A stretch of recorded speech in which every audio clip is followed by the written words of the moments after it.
What's good, everyone? Welcome back to My First Kicks. This is episode 168, and this week I welcome Tony Mui to the podcast. Yo, this is wild. Very lucky to have him on. I was pestering him for a little bit.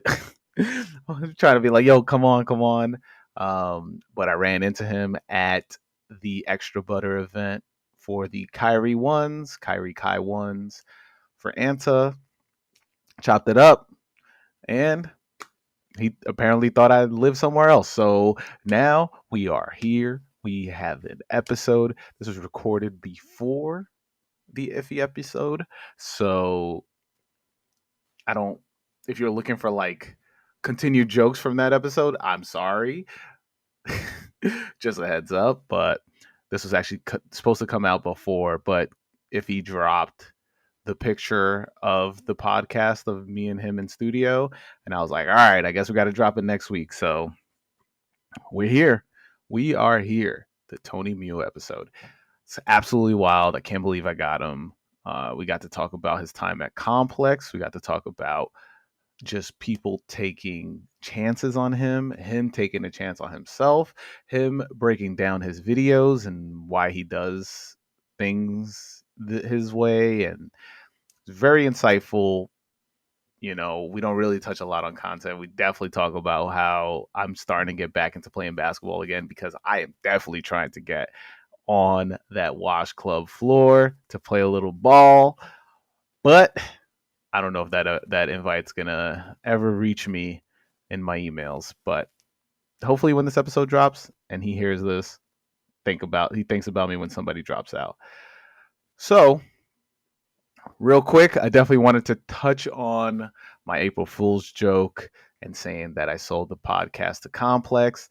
That is an absolute joke, lie, because I did not think it was gonna get as crazy as it did. For Brendan Dunn to just jump on and co-sign the post, and everybody else was like, "Yo, congrats!" Like it was just really funny. It was really cool to see how many people were excited for me, and then also excited that I was uh, able to work at Complex with Complex and dropping the podcast. Very interesting, very fun. And now shout out to everybody who listens, to the maybe new listeners that didn't know about this podcast and now are listening to this because of that post. Shout out to y'all. Thank you for jumping in on the deep end, because there's 166 episodes, 167 episodes that you got to catch up on. And I've had some great guests. I've had Jock Slade. I've had Nick DePaula, Nick Engvall. I've had Mo Christine. And I've got many, many more to come. So hopefully you'll stick around for the ride. But on to where you can find Tony. You can find him at Tony MUI. Oh, no. At Mr. Tony MUI. Yeah. And also, which will be in the link of this podcast, a link to his website and his YouTube page, where a lot of his content is on there. I think it's very cool. You know, he mixes it up. He talks a lot about sneakers, basketball, food. One of my favorite clips that he's done is, and we talk about, is the Cheetos Puma collaboration that he put together, the video that he put together. Some cool stuff, and really hope that you guys check him out. You guys enjoy this episode. And also, you know where to find me, or maybe you don't know where to find me, but I am Who Is Haas on all social medias. Follow the podcast at My First Kicks Pod. Follow the podcast on TikTok and YouTube at My First Kicks. If you have a My First Kick story and you want me to read it to a guest that I have on the podcast, hit me up, myfirstkickspod@gmail.com. If you're listening to this on Friday, do you think Cody's going to finish the story? I'm in full WrestleMania mode. So shout out to all my listeners that also watch wrestling, especially you, Shock Jig. Shout out to y'all. It's WrestleMania weekend, and Maybe Cody finishes the story, maybe Cody doesn't. But I'm rocking my fourth rope gear in this intro, and I'm excited. So, and I'm excited for you to listen to this episode. So, on to my conversation with Tony. Hey, Tony, welcome to the podcast. Appreciate you having me. Nah, man, big honor. You know, I've been following you for years. Let's say I'm gonna go with years. I don't know exactly when, but Life at Complex. I remember watching you for like you made my afternoons at work so much easier. Respect, man. Because I'm not even gonna lie. I have to give. Come on, man. I have to give myself a pat on the back. It's been years since I've, left Complex. Mm-hmm. I left in 2021, so it's been about 3 years, and I haven't made an episode of Life at Complex because there was that period of the pandemic, right? So technically, my last episode was probably 2029. No, Yeah. 2029, he was in the future? Yeah, in the future. 2019. Yeah. So it's been about 5 years since I made an episode of Life at Complex. And the other day, I kid you not, this person on the company I'm currently with right now, this person hit me on Slack and said, "Oh my God, I knew I recognized you. Life at Complex. I used to watch that, during my college days and blah, blah, blah, blah." Like, damn, people, it must have really had an impact on people. I honestly didn't really look at it that way. I was just more so trying to document my day so that I could look back on it and, kind of reflect on all the cool jobs that I had. Originally, it was just like a pet project that I was working on. And it just, right place, right time. They gave me the opportunity to make more episodes. So, it just blew up to something bigger than I thought it would be. I mean, the reason why I got to give you your props is because so there's the episode where Joe Buttons pulls up, right? And like that episode got a lot of people hooked on.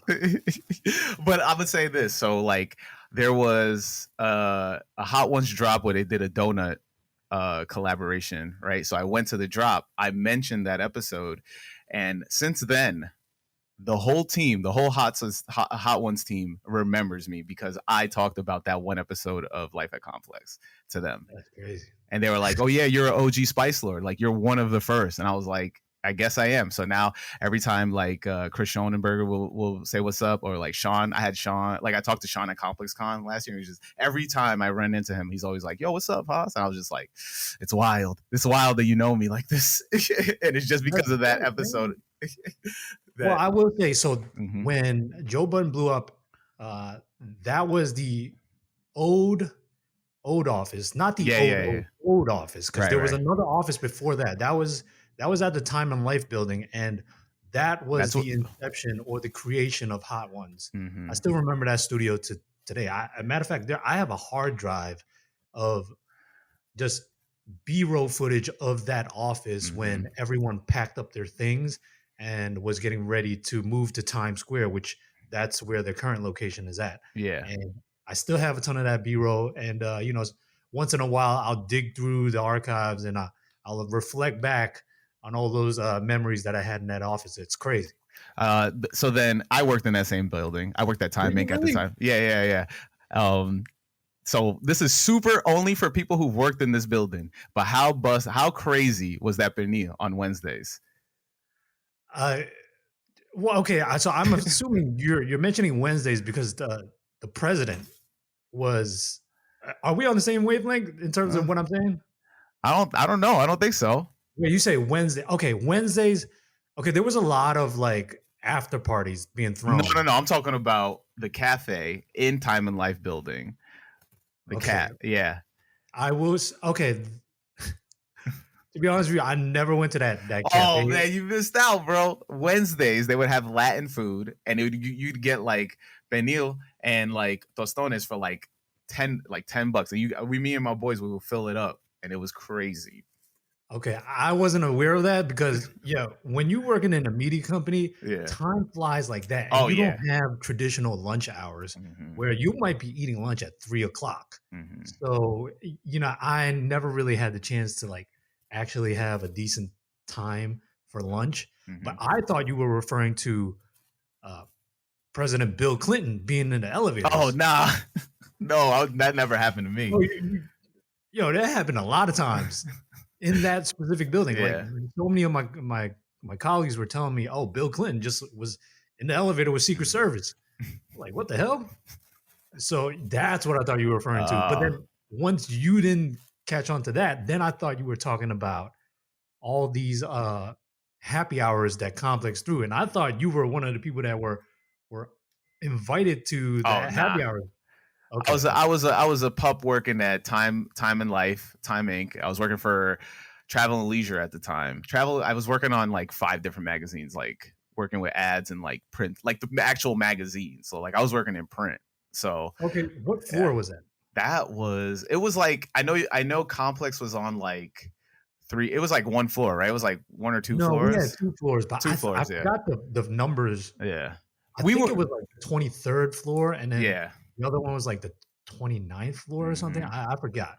We were like Time and Life. I think was a good majority of the entire building until they started selling it off when I was there, and then when Complex came in, it was like this whole crazy shift because it was like they were like, "Oh, we're going out of business," and then shortly after, Complex came into that building, and I lost my job. So yeah. Wait, so what so I got to Complex in 2016. Okay. I think I may have I think I may have gotten. I think I lost my job in 2016 too. I think so. Okay, dang, man. Shoot. But before, because Complex was there, I will tell you how I know is because I met Mark Echo in the lobby one Okay, time, okay. and Yeah, I so wasn't familiar with how many years they've been there yeah, since I joined. yeah, because Um, I remember the only reason I know they weren't because I was working at Time Inc. when Sean did the video of him doing the Rocks diet, and it was at the other building. It was the first building. So yeah, okay, okay. which was on like on the west side, I think. Yeah, I'm not too familiar. I think Uh, it was on like 23rd Street or something like Yeah. that. But yeah, wow, man, damn. Okay, yeah. I mean, I don't know what it was like Hmm.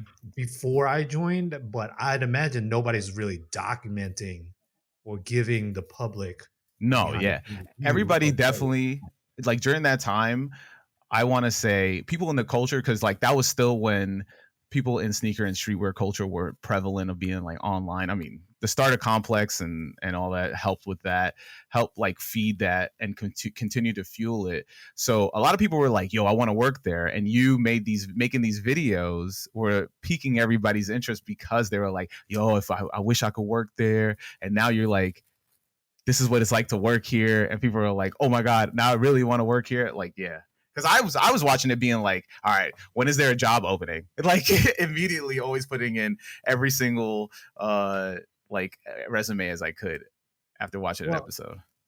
well, I do want I would like to say this and peel the curtain back. Hmm. So me and you both know working at Complex, it's not like what you see in the No, videos, yeah. right? Because there is an entertainment factor or element to those videos. Hmm. I'm not going to show you people just typing away at a computer. Nobody wants to watch that.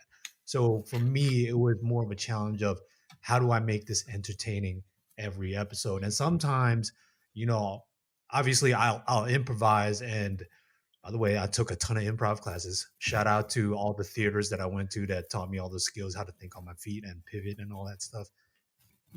Sometimes you just look around the office, or sometimes maybe the Oscars would be on a Sunday, and then the Hmm. following Monday, that's when you get the coworkers' reactions to what happened last night, and then you'll cater an entire episode around the Oscars that Monday, and then Hmm. Tuesday, that's when you publish the episode.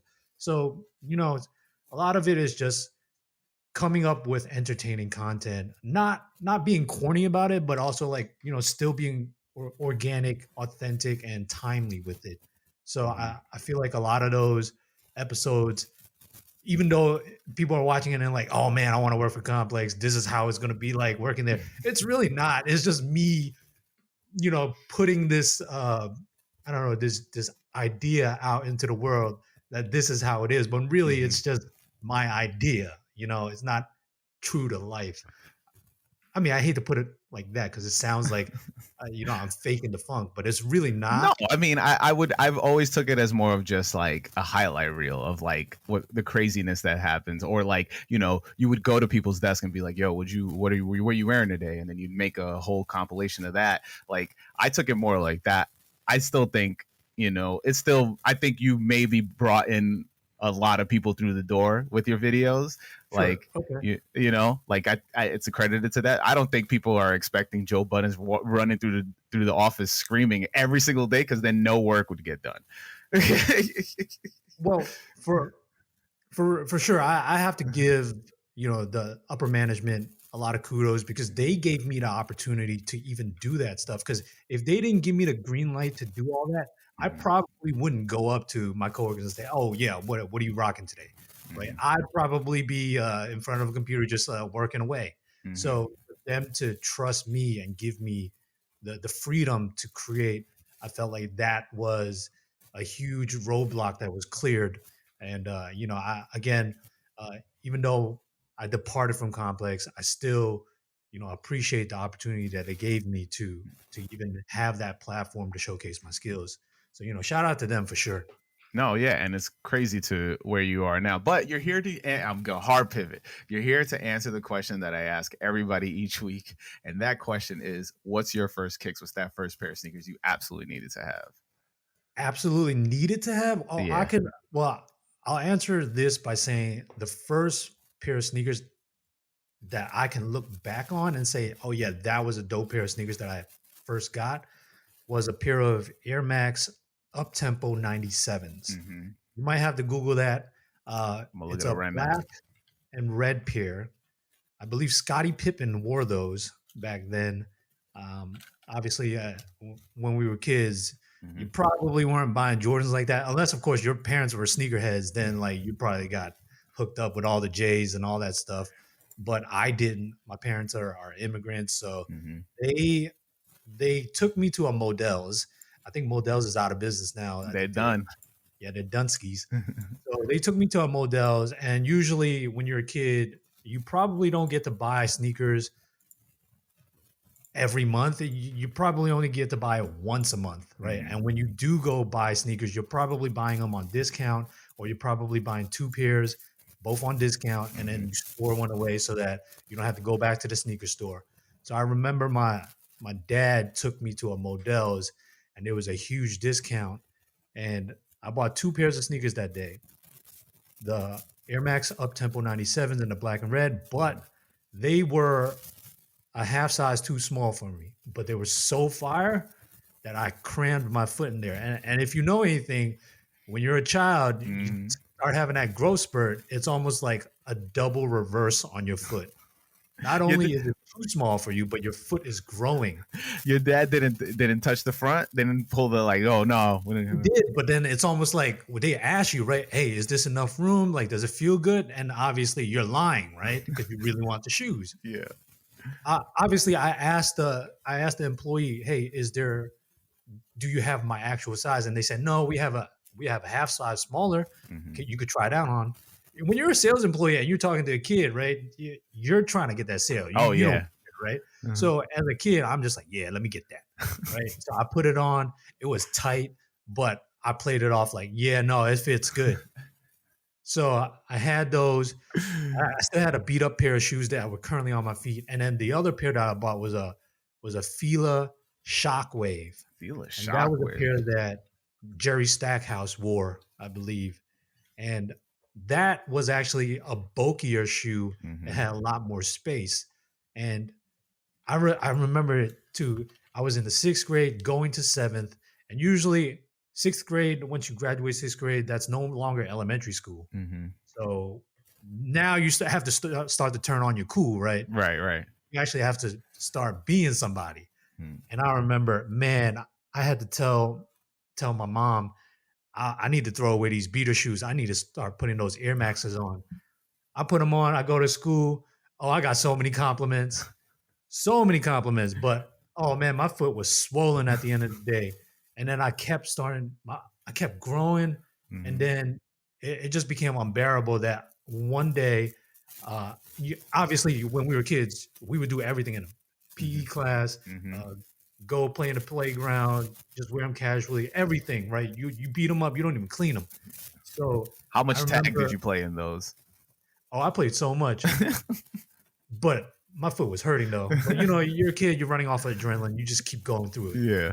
But I remember one day I was having so much pain.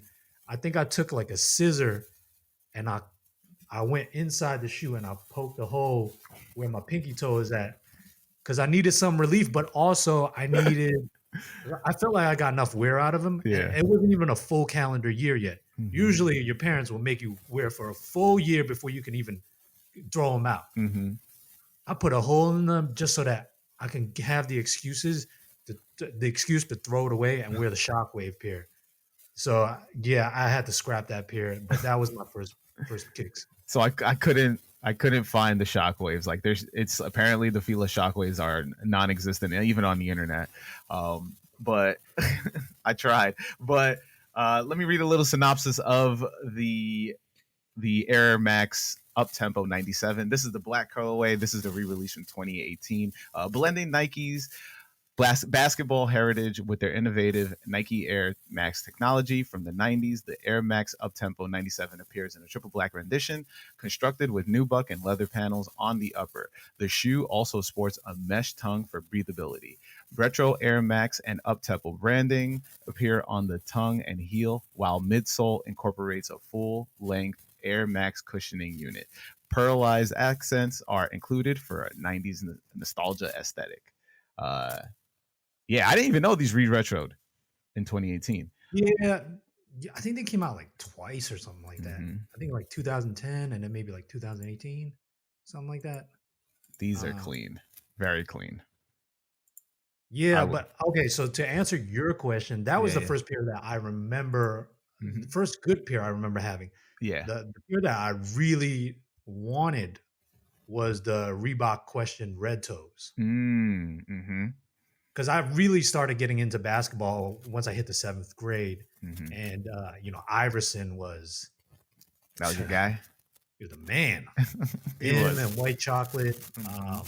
Yeah, the so I had to get the Reebok Questions. The so like you got the did you get the Reebok questions in seventh grade? Like were you playing ball in them? No. I was a little bit older by that time. So Hmm. I think uh, I didn't get the Reebok Questions until maybe like junior year of high school. Okay, okay. Was Yeah. that first job or was it like you know? Nah, I asked my I think I asked my like no, actually no. I can't remember if I paid for it or maybe my parents paid for it, but I Hmm. know I was working like a summer job. Hmm. Maybe it was my money. I don't know. It's been a minute, so I don't know. Where But are I you got from? Where are you from originally?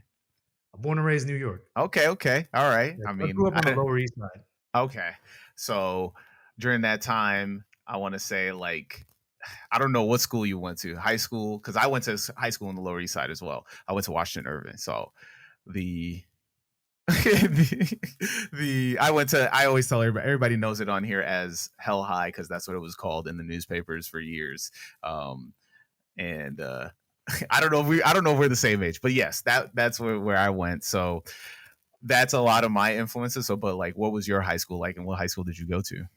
Okay, I went to Murray Bertram High School, Okay. where we had the most dominant girls basketball Yes, team. I was just gonna say. I forgot her name. 100-point game, right? Was it? Was it close? I mean, yeah, that was cool and all, but yeah, best believe every year we were at Madison Square Garden playing for the Mm-hmm. chip. Mm-hmm. And the school is flooded with just girl championship banners.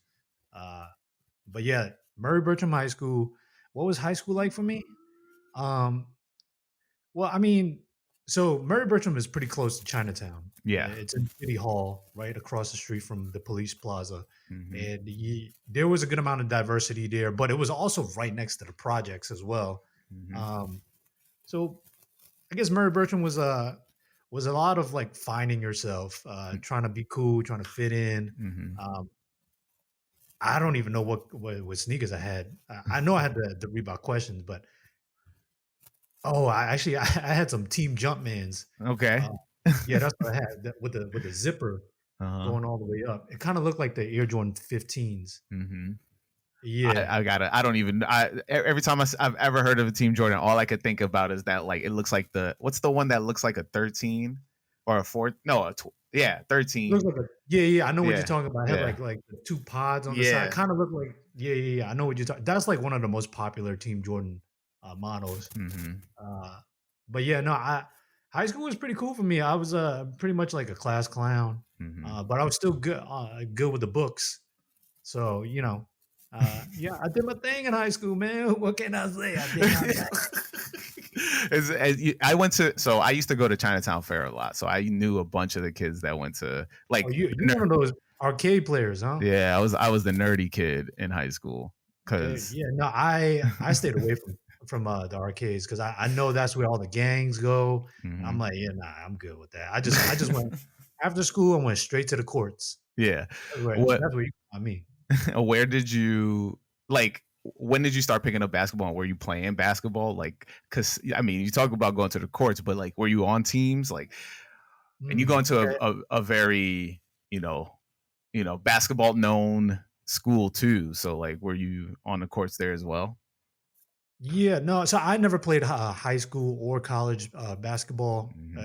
Well, for a team at least. I was way too small, you know, malnutrition, malnourished. Uh, you know, I and also it was a confidence thing, right? It's almost like, damn, you're not even you're not even 6 feet tall. How you gonna compete? I guess really didn't have that dog in me, Hmm. like people you like to say.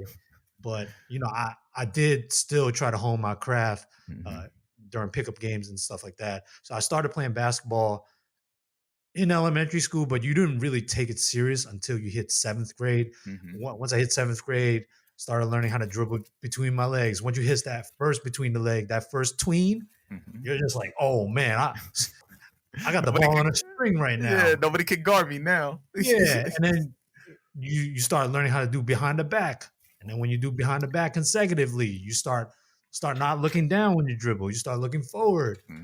You're just like, oh wow, now my arms are longer, my hands are bigger. I can actually control the rock.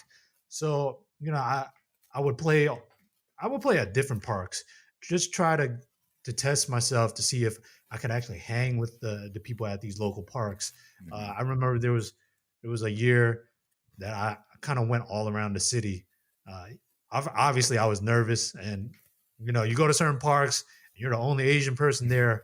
They're probably like, "Yo, you better be nice, or you just lost somewhere." I gotta know what Um, names they've called you because they definitely not calling you oh, Tony.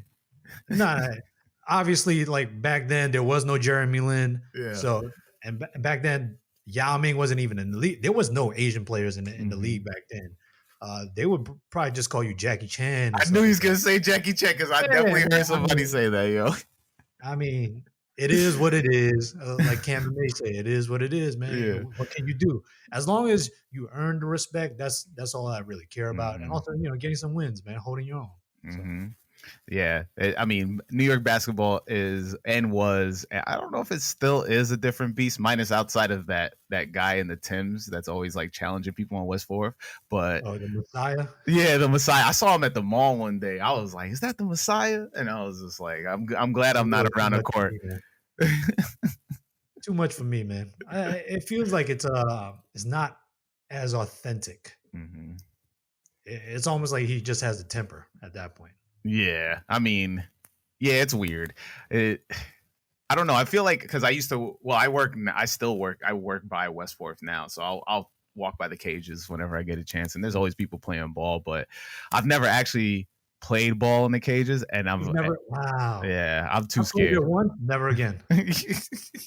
It's almost like you can't get any flow to it. It's just Mm-mm. straight every play argument. They're arguing about the score. Literally, just yelled out the score of the previous play, and Hmm. then now they're making up a fake score. I'm like, what are you doing, man? No flow to it. Man, that's wild. What's the I guess what's the wildest game you've played on like MB and like I was gonna say NBA, but I meant New York street courts. Wildest as in Yeah. all right, I'll tell you a story. Hmm. So I was playing at a park. I don't want to mention the park because it might make it too hot. But I was playing at a park, and my friend was there as well. Hmm. And it was just a bunch of people on a court shooting around. Then all of a sudden, some dude wearing jeans shows up to the court. Hmm. Clearly not a hooper, but he just wanted to shoot around. So then we didn't have enough, right? I wasn't playing. I was just on the sidelines. I'm just like, yeah, I took it. It was one of those days where you just like walking around the city and you're just chilling and you don't want to get sweaty and stuff like that. So Hmm. I go to the park. I'm just chilling. I see my friend there.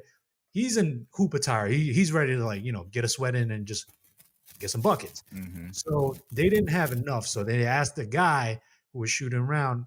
Everyone's on the same court. Guy with the jeans. Asked him to play because you needed even numbers. So Hmm. they start playing. The guy clearly doesn't play basketball. As a matter of fact, the guy plays another sport, and he fouls my friend. My friend didn't call it. Just keep going. Yeah. Then my friend, fouls him, not on purpose. Just Hmm. you're playing basketball, right? Sometimes you foul somebody. It's accidental, or Right. so the guy doesn't know the rules of basketball, so he's thinking my friend is like doesn't like him. So he pushes my friend, Hmm. and then my friend was like, "Yo, what are you doing? What's your problem?" Right? It's like, "Yo, it's like one of these, right? It's like Hmm. light smack on the hand." Hmm. But then the guy pushes my friend, and my friend's like, "Yo, what are you doing? What's your problem?" So the guy in jeans takes this as disrespect. He's like, "Yo, why are you Jeez. talking back to me like you don't know who the fuck I am?" Uh-huh. And then my friend's like, "Because I don't know who you are. Like, hey, we just play basketball." So the guy goes to the sideline, reaches into his duffel bag, whips out a knife, and and he starts wheeling it at my friend. And my friend's putting on the jets. He's running like around the park, and everybody just like stunned. We're like, "What the fuck is this? How did we escalate so quickly to playing basketball to trying to get cut up?" That's Yeah, crazy. that was the wildest thing I've ever seen. I was like, "What is this? This is crazy." Turns out the dude with the jeans was a gang member, Uh-huh. and he really took it as disrespect that my guy was talking back to him when clearly it's like, "Hey, you found somebody. All right, you check up, you get the ball back, right?" It's Yeah, like not exactly. vicious. It's just like, Hmm. accidental contact. That was the craziest story I've ever seen. That is wild. I wouldn't even know. It definitely reminds me of White Man Can't Jump, where he's like, you know what? I'm gonna go get my gun, and then everybody runs. Straight up. I'm like, "Yo, this is like escalated so quickly," and obviously the guy. So all this resolved back because like the gang member knew a mutual friend of my friend, and Oh, eventually they was just like, yeah, it was a misunderstanding, and then they're cool now. I mean, they're not cool, but it's like it's not on site.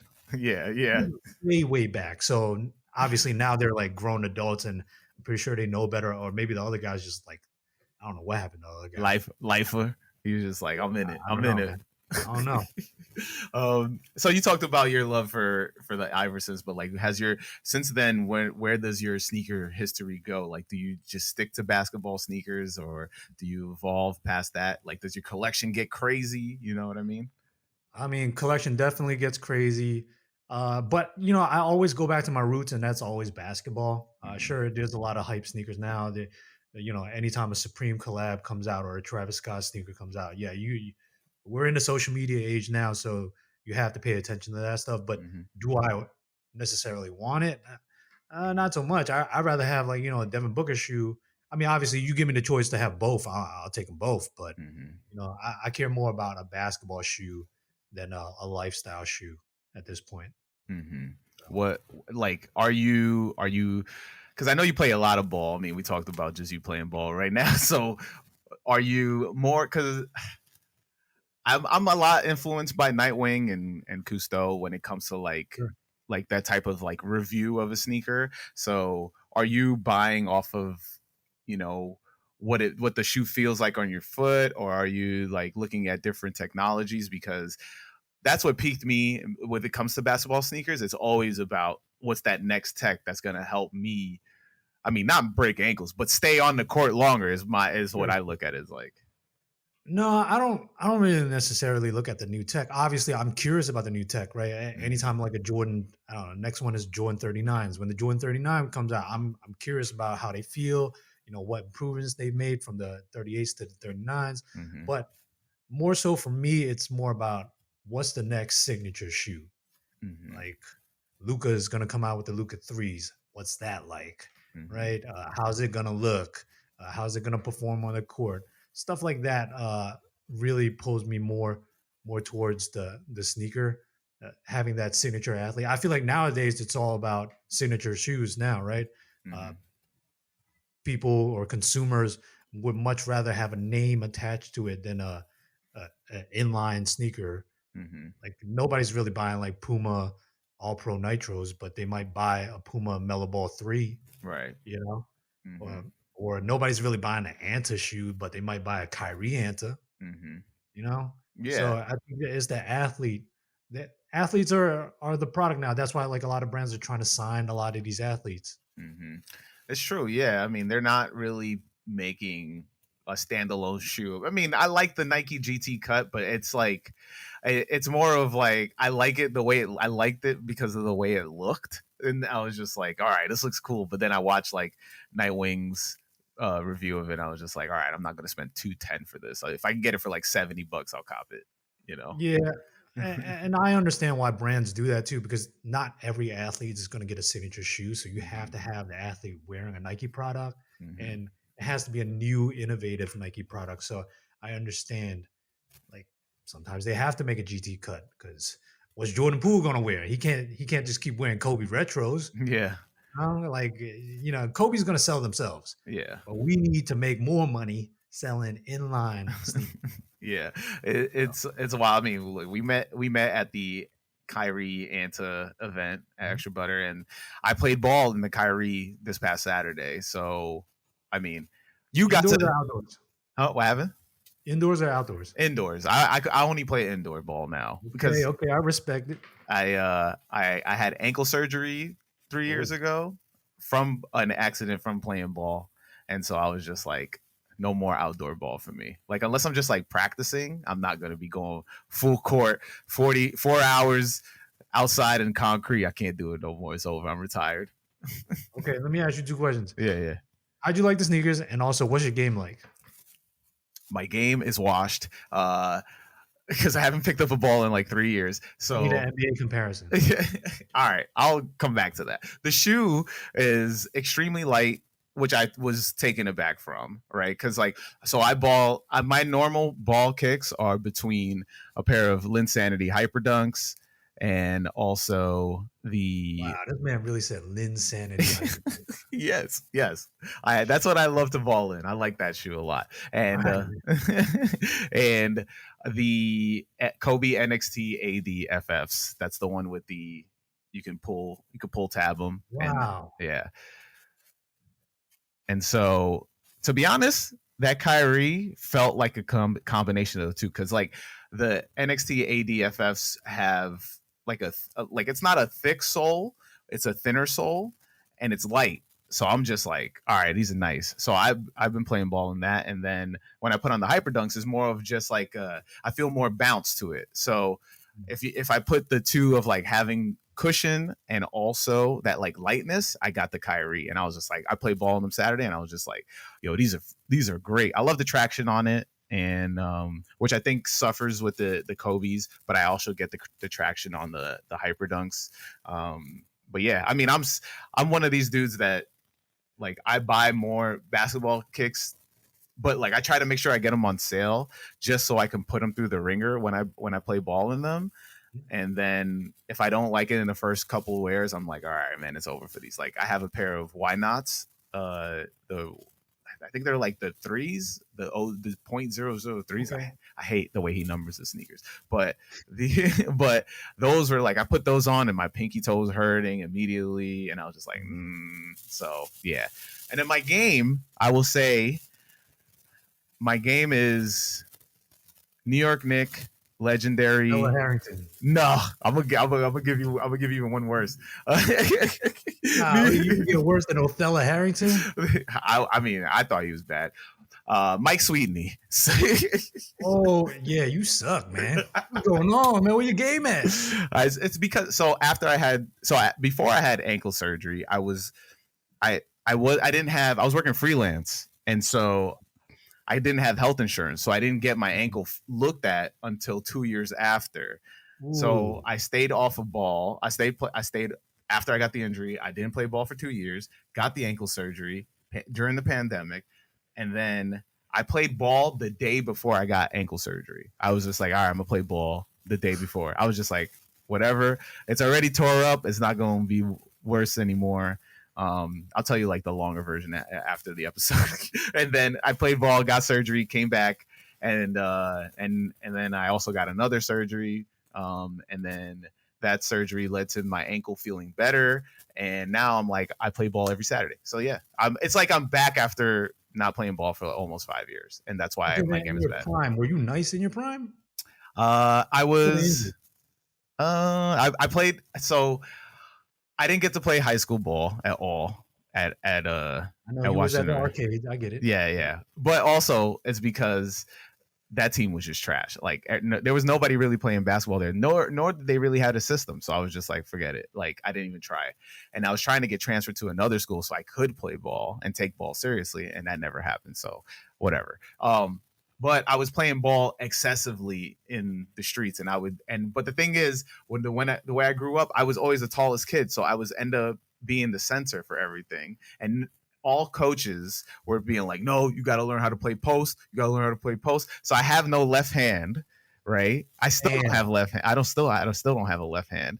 And also I just play really like well post game, but like I'm more of because nobody liked passing to me, because every time they would pass it to me when I was younger, I was an instant bucket because nobody was taller than me. Right. So now, whenever I play ball, I'm not. So nobody passes it to me, but I'm playing in the post. And then they're like, oh no, we're not gonna pass it to you. So now I have to play. I'm a master rebounder, but at the same time, the other thing is that like I have to earn all my buckets. So when I'm finally getting the ball, it's already like I'm either transitioned to go for a post up move, or like I don't have any like in between games. So yeah, that's it. People listening probably be like, all right, man, let's invite him to the next game. Let's cook him. Invite him to the next game, but let him keep getting next. Yeah, he's just there to watch. You got next. Don't, it's 5 on, 5 off, but we got 6 right now, so you got the 6. I mean, what's your game like? And yeah. When I was younger, I would like to say my game was like Iverson, but obviously I copied his crossover, that crazy carry crossover. I practiced going right to left a lot because I'm right-handed, so that was easier to do. Going left to right was a little bit harder, but then I kept getting the reps in, so now I'm able to cross left to right to left with ease. But I don't really drive it in anymore. Now that I'm older, I just kind of hang back, spot up shooters. That's about it. But when I was younger, try to slap backboard as much as I can. That's almost equivalent to dunking at this point. Yeah. So yeah, I think I played like Iverson back then, but obviously that's me gassing myself. I'm probably more like a freaking Patty Mills or something like that. Hey, look, Patty Mills made it to the NBA. He's nice. All right. Anybody in the NBA is nice. All right. During the Shaq era, it was a little bit of just get a big guy type of situation. Oh, yeah, for sure. So like, we touched on your time at Complex, but like, what's really dope about you now is that you're creating all this extra different types of, you're taking chances on your content, but what was like your inspiration to starting to get into that lane? Was it from the taking that chance, Accomplice taking that chance on you, or is it like where does it stem from? Yeah, so I think we have to, go back again. Hmm. So before Complex, I invested in a camera. Hmm. But before I invested in a camera, I was I had a little camcorder that my pops got me for my birthday, Hmm. and I took that to college. I went to Stony Brook University, so I Hmm. had that on campus with me, and I would just document a lot of my dorm mates. Anytime there was like a party or something like that, we would just do dumb shit on the weekends, Hmm. whether it's like crushing beer cans on our heads or something like that. I Hmm. would just document it. And, I had the camcorder. So I had a little experience on how to like shoot with the camera, Hmm. but I never really had the knowledge of how to edit a video. And back then, obviously, editing software wasn't as good as it is now. No, it's terrible back then. Right. Of course, computers back then weren't as quick or fast as they are now. So, Hmm. when you do try to edit something, it takes forever to render. So, I taught myself a little bit of Final Cut during college, and Hmm. then once I graduated, uh, I still had that itch in me to kind of make videos, Hmm. but it wasn't until Finish Line put out a basketball contest, Hmm. and I entered it. And it's I forgot it's called the fundamentals or something like that. Yeah, that it Hmm. was the grand prize was it was an all expense paid trip to All Star Weekend Wow. in New York City, which like didn't really help, right? I was hoping it would be in LA or something like that Uh-huh. where they would actually blow the budget on me, but um, I entered that contest. The judges were Mr. Fomer Simpson, Hmm. Nightwing, uh, Kick Genius, Hmm. and one other person. I forgot who it was, but I ended up winning that contest. And Wow. that creativity got into me when I created that video submission, Hmm. and that was kind of what always lit a fire underneath me. So that initially ignited Life at Complex. Hmm. Did Um, did you go to school for I any of didn't. this? I didn't. Everything is self-taught. Damn. So if I didn't know something, I would just look it up on YouTube. Like, Hmm. how do I do this? But obviously, when you're looking up stuff, you don't know the proper terms for it, right? Right. Like, what is that effect that does this thing and that thing?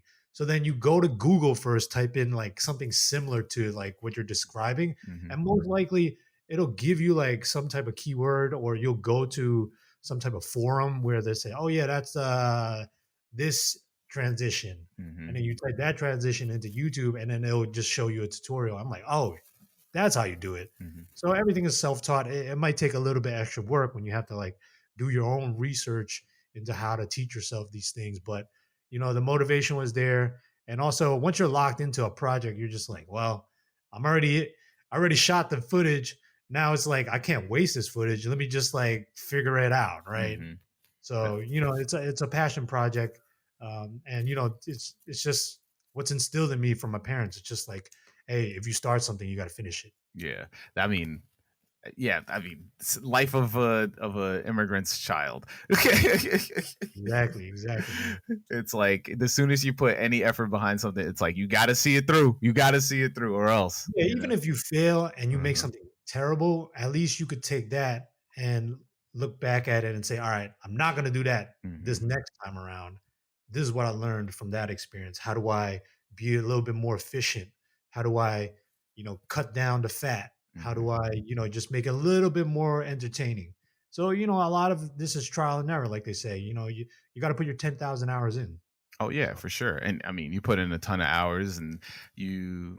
I mean, right now, like I said, like there was that one video you just recently put out where you changed the one cool video that I really loved that you showed how to do was that Cheetos Puma mm. video. That was sick. I was like, you're putting mad people on game with this, you You know know. what's crazy? Yeah. When I do the breakdown of that, to the to the average person, that isn't a video editor, they're probably super impressed. Mhm. But to a video editor, that's very basic.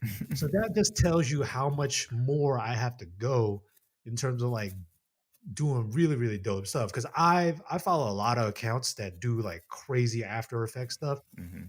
Looking at them like, damn, how do you do that? And I'm more impressed with them, Mhm. but it's almost like a hierarchy, right? It's like Yeah. you're not into video editing. You're probably thinking like, damn, Tony knows what the hell he's doing. Look at that guy. There's so many steps to just like get that one simple video, you know? I mean, look, I've worked as a post production person. I'm a video edit all my current stuff right now, and I don't want to do it. So I'm in that other. I get it, man. I get it. I don't want to do it either, but like, at a certain point, it's just like you gotta like level up your skill set so that you Mhm. know how to do it. Even if you don't want to do it, you at least have the knowledge so that if your job or your company promotes you where you're overseeing everything, you have to be able to hire the right video editor or animator, and they have to know what they're doing, and you could check them because they could anybody could just BS themselves into a job, right? Mhm. And if you hire the wrong person, then that's on you. Right. Your boss is gonna look at you like, "Yo, we gave you the power to hire somebody. You hire this guy. Yo, I don't know, man. You're not delivering. We're gonna have to let you go." You're like, "Well, it ain't me. It's this guy." So, You get sometimes dragged out the office. what you say? I say you get dragged out the office like it was him. I mean, hey, man. Sometimes you got snitch. No, no, no. I'm playing. I'm playing. No, it just again, the older I get, the more I realize like knowledge is power, and it's also really, really cool to be smart. Mhm. Um, obviously have a little swagger and also be smart. That's the perfect combination. But when we were in high school, we didn't really care about the books. All we wanted to do was just have fun, just Mhm. chill, get with girls, right? But then as you get older, you're starting to realize that, damn, I wish I was smarter. But I wish I knew how to get ahead of the game. I Yeah. wish I was making these big bucks like the higher ups, right? So it all comes full circle. I mean, So kids, if you're listening to this, man, hit the books. yo, facts. I mean, it's wild because New York instills this crazy hustler mentality that it's like. I recently tweeted today too. It was like, the phrase that I've been saying to myself a lot recently. It's like, be a jack of all trades for yourself, but be the master. Like, be great at one thing for everybody else. Because if you're known as like the best, say, video editor, then you are known as the best video editor. You can do all this extra stuff of like, yo, I can do, I could host something, or I could make music, or I can do that. You can do that on the side, right? But if you're like literally the best video editor for your company and you just keep moving up, then you will be known as that. Mhm.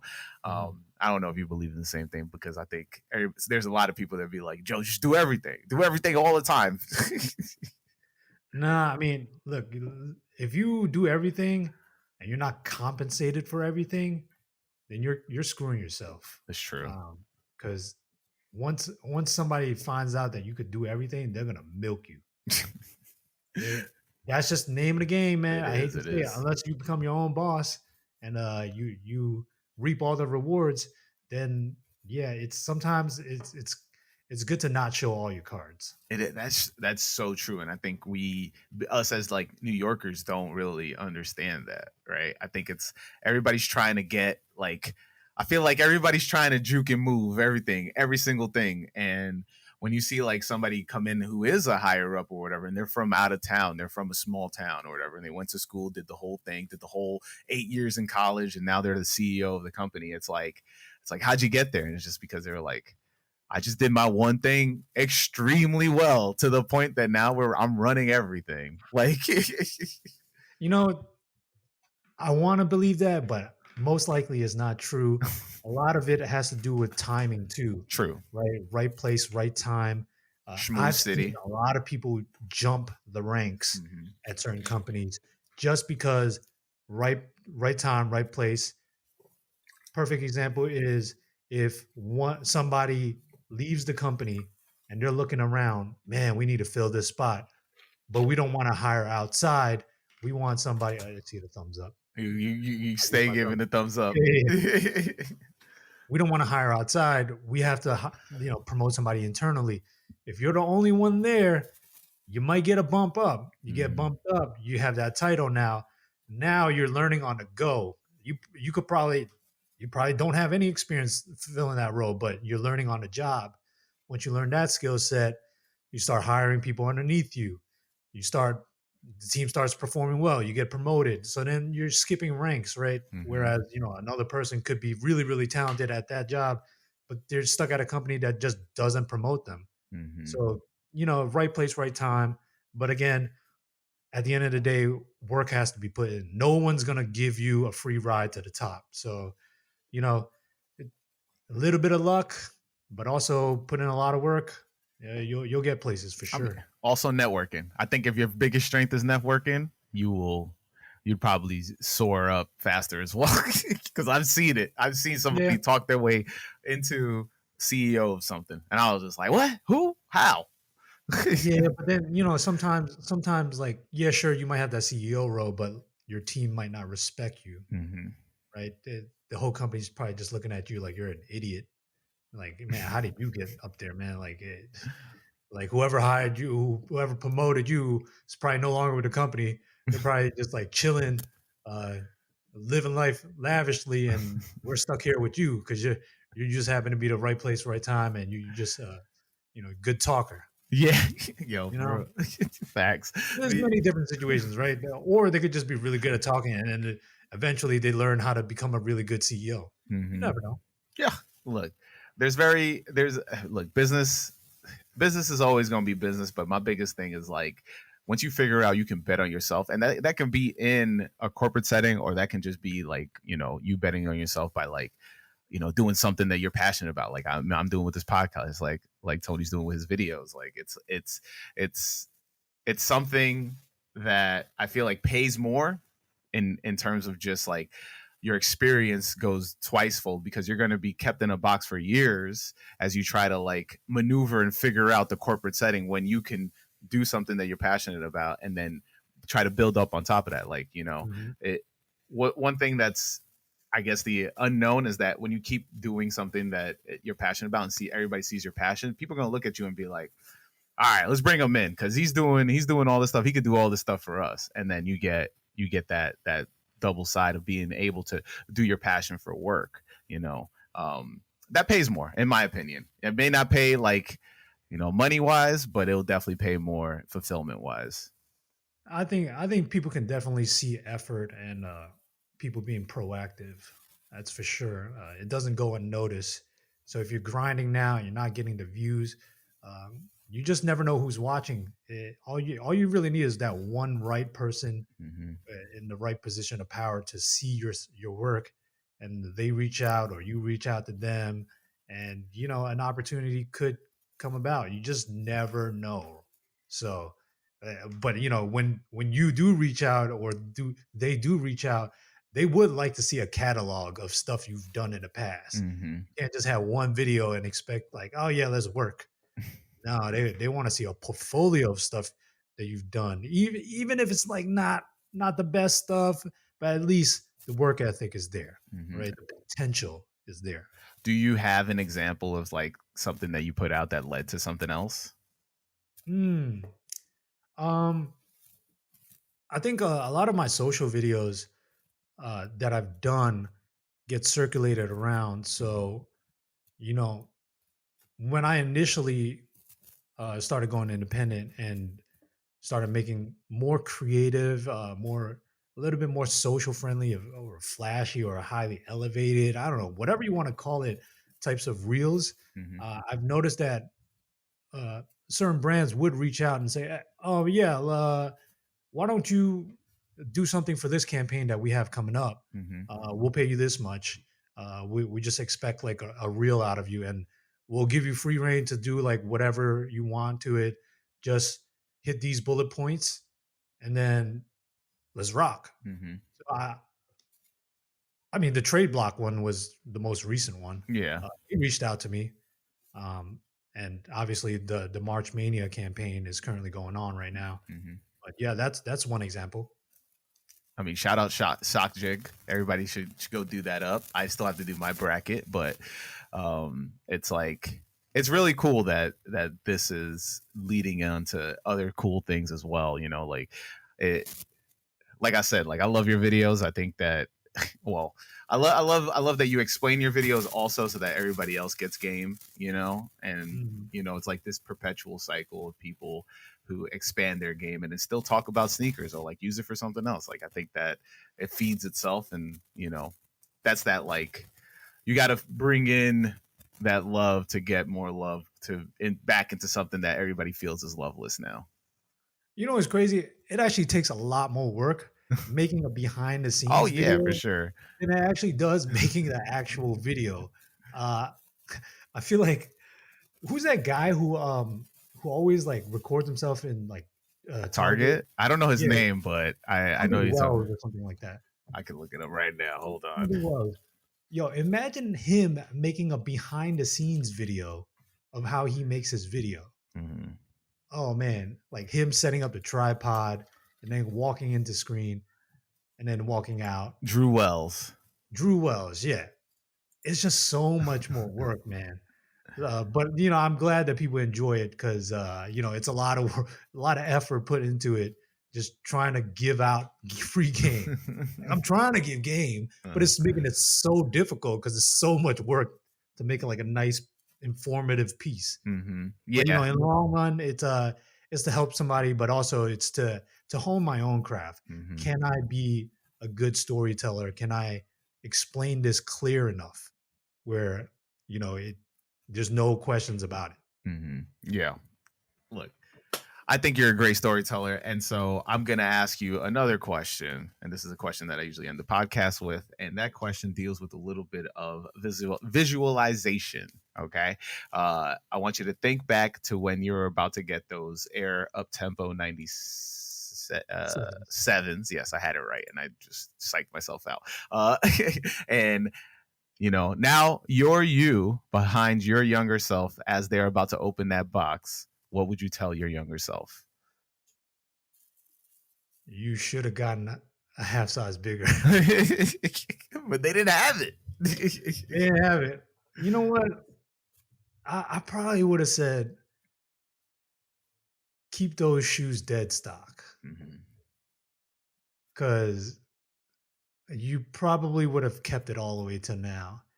If you wore the Fila shoes first, mhm, you you probably would have beat those up, and then by that time, your foot would have gotten too big for those Air Max Up Tempo 97s. And knowing immigrant parents, they don't like to throw out like brand new stuff. mhm. They probably would have kept it in the box underneath the bed all the way until I don't know however many years and until it crumbled apart. But yeah, that's probably my initial thoughts that I would tell my younger self. But if we want to go like the super like I don't know future seeing Mhm. advice, I probably would have said, "Hey, you're gonna get into the sneaker footwear industry, and you're probably gonna make dope content. So start earlier, um, and maybe your career trajectory will jump faster. I don't know. Yeah, Who you're knows, man? Who knows? listen, you're our a rising star. Yeah, I don't know, man. I don't know. You're killing it right now, Tony. Well, I appreciate it, man. Let everybody know where to find you because we didn't go over who you are. We just jumped right in. Well, if you made it to the end of the podcast, my name is Tony Mui. You can find me on all social media platforms at Mr. Tony Mui. That's MrTonyMui. I'm pretty transparent. I try to respond to all the comments, any interactions. I try to, but obviously, when you're making content, time flies when you're in the edit bay or when you're recording. So, you know, I don't blame you if you don't respond to everybody because at the end of the day, you got to have some type of work life balance, and that is critical in terms of preserving your sanity. So, you know, I want you to be invested in your own content, but also take time to take a break Mm-hmm. because this YouTube game, this content game is relentless. So just be happy at the end of the day because life is bigger than content. Yeah, facts, and trust me, I take maybe too much time away because I don't. I know the right balance, man. For real. Yo, thank you so much, Tony, for jumping on. And for everybody out there, we say each week, wear your kicks. Peace.